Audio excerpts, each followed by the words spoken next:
네, 조금 전에 현지 시간 월요일 미국 증시가 마감했습니다. 잠시 상황부터 짚고 가도록 하겠습니다. 오늘 전약 후강의 장세를 보여줬는데요. 장 후반에 그 강세가 더욱더 짙어지는 모습이었습니다. 3대 지수가 결국에는 상승 마감에 성공했는데 오늘 하루 동안의 변동폭이 상당히 컸죠. 다우지수가 장중 한때는 1000포인트 넘게 급락을 하기도 했었는데 결국에는 100포인트 가까이 올려 세우면서 34,364포인트의 종가 형성했습니다. 나스닥 지수 같은 경우에도 장중 한때 4.9% 급락을 했었는데 결국에는 86포인트 오르면서 0.63% 오름세로 거래를 마쳤고요. 마지막으로 S&P 500 지수 오늘 전고점 대비 10% 이상 하락하면서 본격적인 조정장에 들어섰다. 이런 장중에 또 기사가 나오기도 했었는데 결국에는 0.28% 오르면서 4,400선 위에서 거래 마감이 됐습니다. 이렇게 새해 들어서 좀 심상치 않던 조짐을 보였던 오늘 미국 증시가 장중 한때는 큰 폭으로 급락을 하다가 결국에는 일제히 상승 전환에 성공한 모습인데요. 아무래도 우리 시간은 오늘 저녁부터 올해 첫 FOMC가 열리는데 여기에 대한 관심이 더욱더 커지고 있습니다. 오늘 이 월가의 이목이 집중되고 있는 연준과 파월 의장 과연 어떤 의향을 내놓을지 그 전망에 대해서 짚어보도록 하겠습니다. 한국경제신문의 한상춘 논설위원 나와 계십니다. 어서 오세요. 네, 안녕하십니까? 자, 미국을 비롯한 세계 증시 움직임 예측하기가 날로 어려워지고 있습니다. 오늘 특이사항 어떻게 보셨습니까? 네, 상당히 좀 어려운데요. 어제 그 말씀을 드리면서 어렵지만 반등의 기미를 좀 보일 수 있는 요소들을 한번 보자고 시청자분한테 방송해 드린 적이 있습니다. 오늘 그런 모습을 보인 것이 아닌가 생각합니다. 그래서 어제 저녁 때 월가의 그 격언을 다시 한번 비춰드리도록 하겠습니다. 어제 그 저녁 막판에 이 얘기를 좀 말씀드렸습니다. 오늘 이거는 제가 얘기한 게 아니고요. dumb money와 스마트 머니 간에 하루의 그 증시 모습이 어떻게 좌우됐는가 하는 것을 오늘은 시장 초반서부터 반등에까지 장중 흐름 가지고 좀 시청자분한테 좀 말씀드리도록 하겠습니다. 다른 것보다도 그 요인이 더 큰 것이 아닌가 생각합니다. 장 초반에는 사실상 그 포머족 아시겠습니다. 뒤늦게 주식을 투자한 이런 그 사람들이 패닉 셀링을 했죠. 그래서 어제 이제 말씀드렸습니다는 미첼의 경고를 좀 말씀을 드렸습니다. 잠시 어제 그 시청자분의 문의가 있어서 요 미첼의 경고를 좀 잠시만 설명드리겠습니다. 요 미첼은 웨스로 미첼입니다. 미국의 그 전미 사이클 경제연구소, 요건 이제 사이클 큐브 방식으로 해서 시청자 여러분 지금은 경제에 미치는 변수가 오늘도 주가의 모습이 나타났습니다는 여러 변수가 복합적으로 작용하기 때문에 일종의 생물처럼 작용한다. 종전의 이론과 관행이 통하지 않는 데서 퍼즐 맞추기로 경기를 예측하는 그 방식입니다. 이 방식에서 금융위기라든가 이번에 코로나 때 비교적 경기 예측력이 상당히 높기 때문에 월가에서 보면 이분에 대해서 말 한마디가 굉장히 주목하는 사항이거든요. 뭐 아시겠습니다. 오늘 장 초반에 포머족들이 패닉 셀링하면서 다우존스 지수가 1000포인트 넘게 진짜 미국 증시가 무너지는 줄 알았습니다. 그렇죠. 그게 미첼의 함정이다 이렇게 보시면 되겠는데요. 자, 지금 비관론 얼마 나왔습니까? 사실 비관론 나온 지가 얼마 안 됐거든요. 근데 이 비관론은 신생하지만 미첼의 얘기를 보면 이것이 심리적 요인과 그 다음에 네트워킹 효과에서 소셜 네트워크 파고 들어가지고 부정적 편향이 되다 보니까 결과적으로 거인의 위력을 발휘한다. 오늘 장 초반에 그래서 신생아인 비관론이 이렇게 확산되면서 결국은 포머족이 뒤늦게 패닉 실링에 나섬에 따라서 주가가 폭락했다 이렇게 볼 때 있습니다. 결과적으로 지금은 심리 요인이 강하기 때문에 어제 이렇게 사실 그 방송 중에 좀 반등할 수 있는 기미를 좀 찾아보자. 네. FOMC의 정책 변화가 있을 건지, 그다음에 작년 그 4분기 성장률이 27날 발표하는데 반등의 소지가 있는지, 기업들 실적에서 반등의 소지가 있는지 이 대목이 오늘 장 막판에 그대로 나타나기 때문에 장중 흐름 가지고 한번 보겠습니다. 아무튼 간에 장 초반에 굉장히 미국 증시가 폭락할 정도로 이렇게 무너질 정도로 폭락했다 이렇게 보게 됐습니다. 오늘 미국 증시 흐름에서 중요한 변화 중에 하나는 미국의 10년물 국채 금리가 하락했음에도 불구하고 빅테크, 특히 나스닥을 중심으로 장중 급락이 심했거든요. 이 상황 어떻게 풀어보면 좋겠습니까? 결국 장중에 이렇게 그 1000포인트 넘게 폭락하다가 네. 결국은 막판에 상승을 하는 그런 배경의 힘을 한번 지금부터 보는 겁니다. 아마 오늘 그 장 초반에 주가 폭락이 미국의 국채 금리의 이렇게 악몽 때문에 떨어졌다면 장막판에 이렇게 올라가지는 못했을 겁니다. 근데 오늘 그 정 PD께서 보여주시는 것처럼 국채 금리 악몽은 많이 줄어들었습니다. 왜냐하면 10년물 국채 금리는 떨어졌고요. 그 다음에 2년물 국채 금리는 미국의 이제 페드 정책이죠. 페드 정책 직접적 영향을 미치는 것은 가장 많이 떨어졌습니다. 미국의 페드의 정책 변화가 있을 것인가 하는 것을 반영한 대목이 아닌가 생각합니다. 이게 장막판에 확 들어서간 배경인데요. 이 국채금리 안정세는 많이 진정됐다 이렇게 이제 보시면 되겠습니다. 결과로 국채금리 안정세가 진정되는 요인에 있어서는 아시겠습니다는 우리 캐스터분께서 말씀해 주셨습니다. 아랍도 그렇고 지금 우크라이나도 그렇고 지정학적 위험 때문에 그렇죠. 그래서 세계적으로는 지정학적 지수라고 해서 글로벌 지정학적 지수가 있는데요. 이것이 지금은 2015년 이후에 최고치로 올라간 상태입니다. 나중에 우크라이나 문제에 대해서는 다시 한번 좀 말씀드리겠습니다. 그래서 안정자산 시구 심리가 높아지는 상태에서 위험자산에 대한 선호 심리가 떨어지는 장 초반에 이 모습이 겹치다 보니까 결과 주가가 많이 떨어졌다 이렇게 보겠습니다. 네. 또 한 가지는 27일 발표를 앞두고 미국의 그 1월 사실 그 PMI 지수라든가 이건 서비스와 제조업의 PMI 지수가 각각 서비스는 18개월, 그 다음에 제조업 지수는 15개월 만에 최저치로 떨어졌죠. 이게 왜 그러냐면 사실 이번 27일 날 미국의 4분기 성장률이 발표되는 시점이거든요. 네. 어제 말씀드렸습니다는 4분기 성장 지나간 성장률이고 투자 관점에서 미래에 대해서 이렇게 보니까 올해 1분기 성장률이 중요하다. 근데 1분기 성장률의 1월 달에 PMI라든가 서비스라든가 제조업의 PMI 지수가 안 좋게 나오다 보니까 결과적으로 장 초반에 주가 하락을 굉장히 부추겼다는 얘기입니다.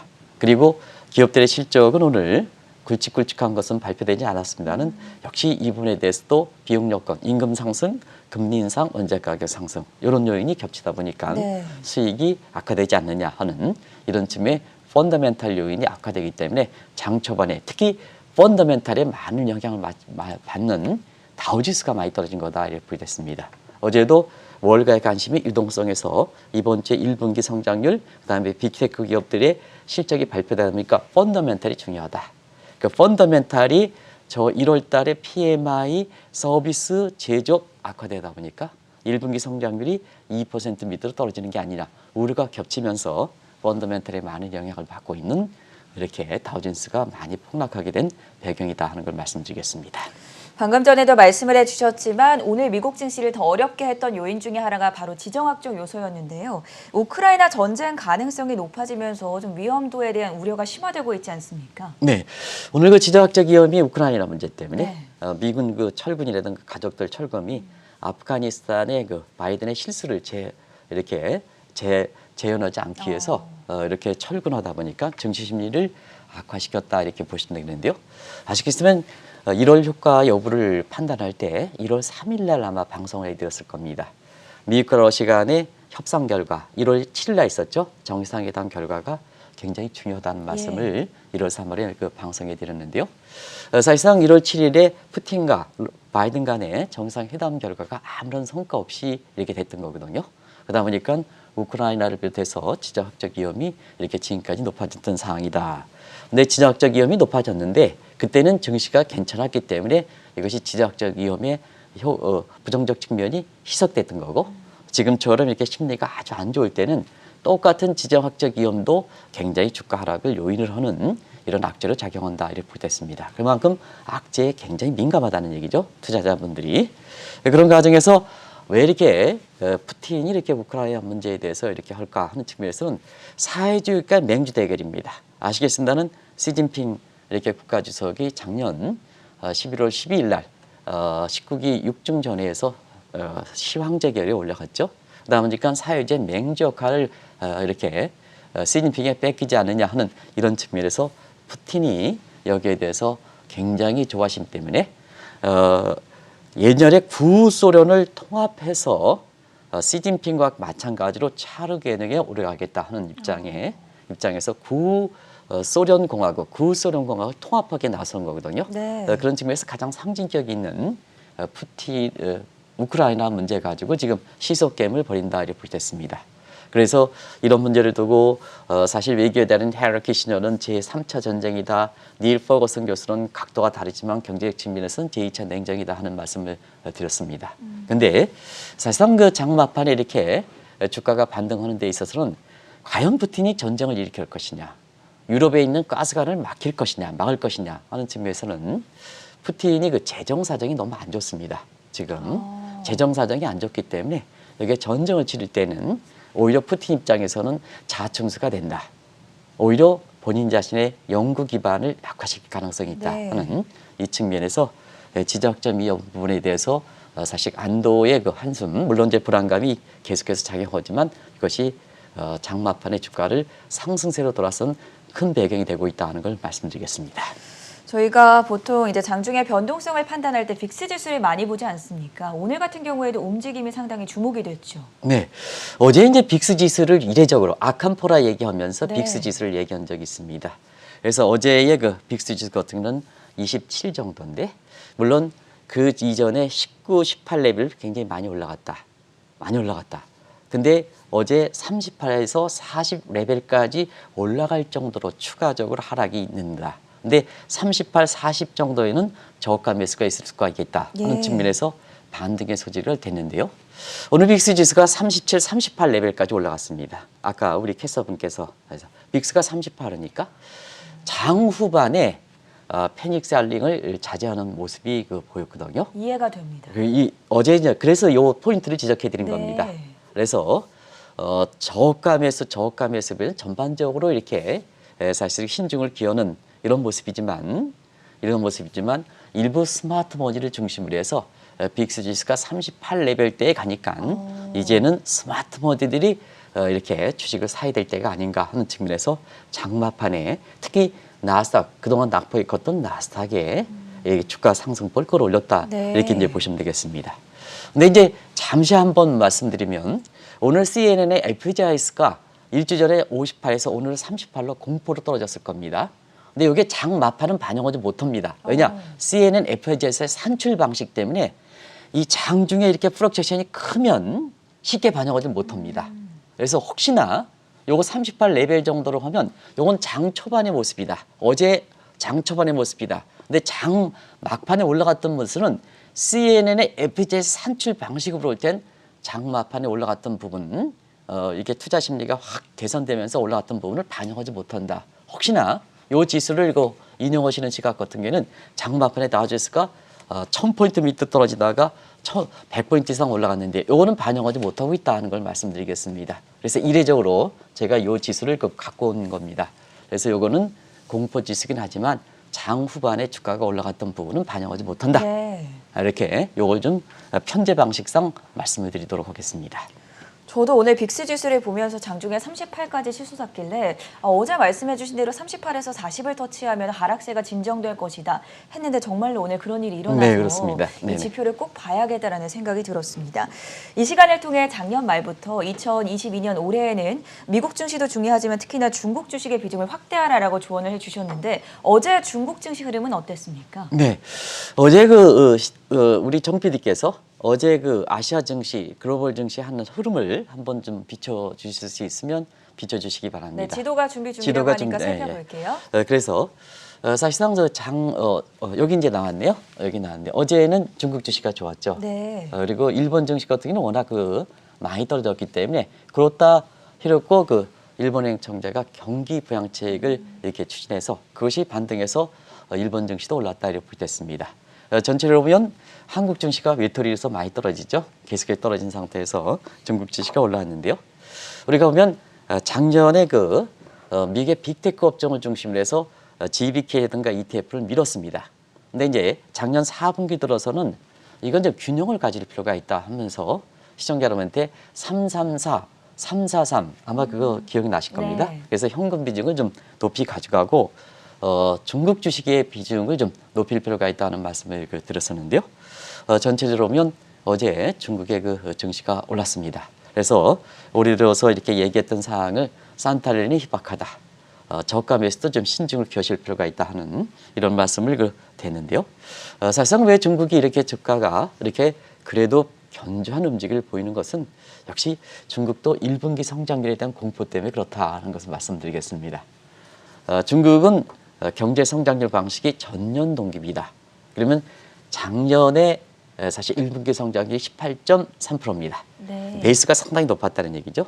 이런 과정에서 이렇게 보면 중국의 성장률이 경우에 따라서는 자, 작년에 중국 성장률은 18.3%, 그 다음에 7.9%, 4.9%, 작년에 4분기 성장률이 4%대로 그냥 간신히 4% 버틴 상황이거든요. 근데 이것이 올해 1, 4분기에 2%까지 떨어지면 시진핑의 장기 기반이 약화될 가능성이 있습니다. 더더구나 3월 달에는 양회대회에서 그 이후에 공산당 대회에서 이렇게 정치적인 측면에서 정협이라든가 공산당원이라든가 경제적 측면에서 전인대를 통해서 작년에 그 11월 달에 19기 6중전의 시황적 계열을 공식적으로 인정받아서 네. 공산당 대회에서 이제 장기 집권 가면 되는 거거든요. 그런 과정에서 당초에 그 3월 정도에는 대대적으로 양회대를 통해서 경기 부양책을 모색하지 않겠느냐 하는 측면인데 이것이 1, 4분기에 이게 앞당겨지는 분위기입니다. 그래서 중국이 조기에 그 경기 부양책을 착수하는 과정에서 중국, 미국 증시의 충격에도 불구하고 중국 주식이 올랐다 이렇게 이제 보시면 되겠습니다. 그래서 지금은 통화정책 측면에서 이렇게 전쟁을 치르고 있다 이렇게 얘기합니다. 아마 시청자 여러분 아시겠습니다만 미중 간 패착을 마찰 문제는 전방위로 지금 확대되고 있지 않습니까? 네. 근데 유일하게 같이 공조를 했던 부분이 통화정책, 중앙은행 정책입니다. 근데 미국은 지금 급진적인 출구 전략 이렇게 가고 중국은 돈을 뿌리고 있습니다.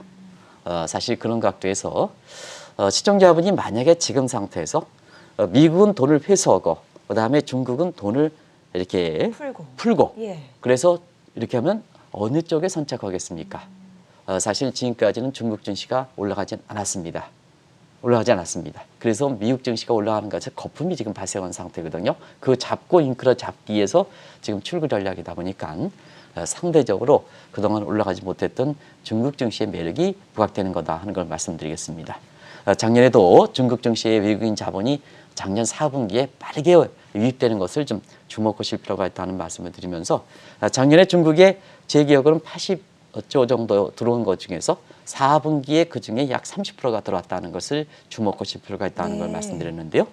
외국인 자금이 올해 들어서도 사실 그 유입세가 굉장히 빨리 되고 있다 하는 측면에서 시청자 여러분한테 작년에 빅테크 이렇게 해서 이렇게 뭐 미국의 대형 기술주 이렇게 추천하는 시각에서 중국 비중을 좀 높이십사. 이것은 GBK도 그렇고 그 다음에 글로벌 테마 ETF도 그렇고 그러니까 이제 비중을 높이다 하고 비중을 축소하라 이렇게 하면 여기서 저는 주식 이렇게 글로벌 테마 ETF에 빅테크 관련된 이런 TF의 비중을 좀 줄여주십사 하면 수익을 실현하라 이런 얘기는 좀 못합니다. 이렇게 방송 간행상 그런 걸 좀 시청자한테 양해를 좀 구해드리겠습니다. 그래서 우리가 중국 비중을 높여라 하는 측면에서는 미국의 빅테크를 좀 낮춰라 하면 그때 얘기에 거의 최고점 되기 때문에 사실상 그런 거에 대해서는 차익 실현이라든가 이런 것을 좀 같이 함께 말씀드리는 거거든요. 네. 그런 각도를 이렇게 염두에 두실 필요가 있다는 걸 말씀드리겠습니다. 중국 인민은행의 유동성 완화 조치로 중국 증시만 올랐다는 것이 아무래도 올해 첫 1월 FOMC 회의를 앞두고 있는 연준에게도 큰 시사점을 던져줄 것 같은데요. 자, 지금 이제 세계 증시에서 보면 네. 사실 미국의 그 급진적인 출구 전략 실행에 옮기지도 않는데도 불구하고 말 때문에 지금 미국 증시가 타격을 흔들리지 받고 않습니까? 있죠. 네. 지금 행동에 액션 플랜이 나서는 건 아니거든요. 근데 금리를 뭐 올해 8차례 올린다, 7차례 올린다, 그 다음에 QT도 양적 축소도 한다. 액션 플랜 나서지기 전에 이게 심리입니다. 액션에 나선 게 아니고 심리입니다. 그런 측면에서 보면 사실 중국의 인민은행이 유동성을 완화해서 주가가 올라가는 부분은 페드 입장에서도 이것을 페드 입장에서 이것을 많은 시사점을 던져주는 거거든요. 어차피 페드는 항상 말씀드리는 경기 안정, 증시 안정이 기본 목표입니다. 기본 목적입니다. 그런 과정에서 한번 내일 정도에는 서머스와 크루그만 이 세계에서 양대 석학이라 그러죠. 예. 한쪽은 사실 그 미국의 하버드 교수, 크루그만 교수는 프린스턴 교수인데 지금 뉴욕 시립대 교수로 이렇게 가 그렇죠. 있죠. 세계 양대 석학인데 이 과정에서 페드가 어떤 스탠스를 찾을 것이냐 하는 측면을 좀 지금부터 보겠습니다. 서머스는 인플레가 일시적 진단이다. 이게 틀렸다는 얘기입니다. 이 작년 5월서부터 근데 그러고만은 일시적으로 진단했습니다. 근데 본인 자신이 솔직하게 이건 잘못됐다. 그래도 언제 순간에는 안정된다. 이런 입장을 견지하고 있습니다. 그런 과정에서 인플레가 이 지금 상태에선 서로가 문제가 되다 보니까 처방은 어떻게 될 것이냐 하는 측면에선 서머스 같은 경우는 자, 총수요를 억제시켜야 된다 하는 측면에서 금리를 세게 올려야 된다 하는 얘기입니다. 근데 크루그만 교수는 공급치이기 때문에 완만한 금리 인상을 적절하다는 입장입니다. 그럼 페드 스탠스는 어떠냐? 페드 파월과 연준의 스탠스는 크루그만 견에서 서머스로 돌아간 상태입니다. 이것이 지금까지 미국의 증시를 어렵게 했던 부분이거든요. 내일 사실 이 부분에 대해서는 좀 더 많은 부분을 좀 말씀드리겠습니다. 워낙 세계적인 석학이고 네. 지금 전문가대로 말을 또 보면 저도 포함해서 오락가락하지 않습니까? 그런 측면에서 이렇게 보면 이렇게 세계적 석학들은 인플레 문제라든가 그다음에 인플레 원인의 진단 문제라든가 원인 진단이 났으면 대책이 어떻게 될 것이냐 하는 측면에서는 목요일 날 새벽에 FOMC 결과가 나오기 직전에 이 문제를 좀 시청자분한테 전해드리는 것은 중요하지 않냐 하는 생각이 듭니다. 어쨌든 지금 상태에서 그 파월과 그 다음에 연준의 선택이 지금 가장 관심이 되고 있는데요. 그렇죠. 장마판에 이렇게 올라간 요인에 있어서는 네. 페드 센스가 이 QT라든가 이런 문제 급진적에서 다소 좀 증가가 무너지다 보니까 완화 제스처가 나오는 게 아니냐 하는 이게 안도의 한심이 되면서 3대 지수가 상승세로 돌아선 것이 아닌가 하는 이런 추측을 할 수가 있겠다 하는 걸 말씀드리겠습니다.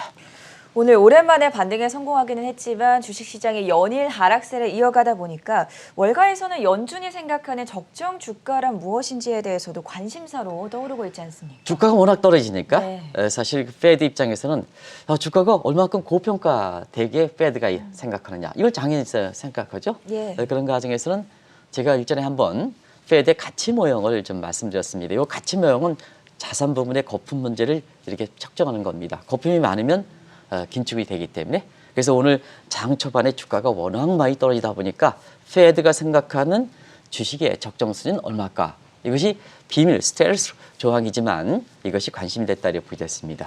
근데 그동안 이제 이게 페드의 적정 주가 이런 평가는 사실 시장에 워낙 큰 충격을 주기 때문에 이걸 공식적으로 발표하지는 않습니다.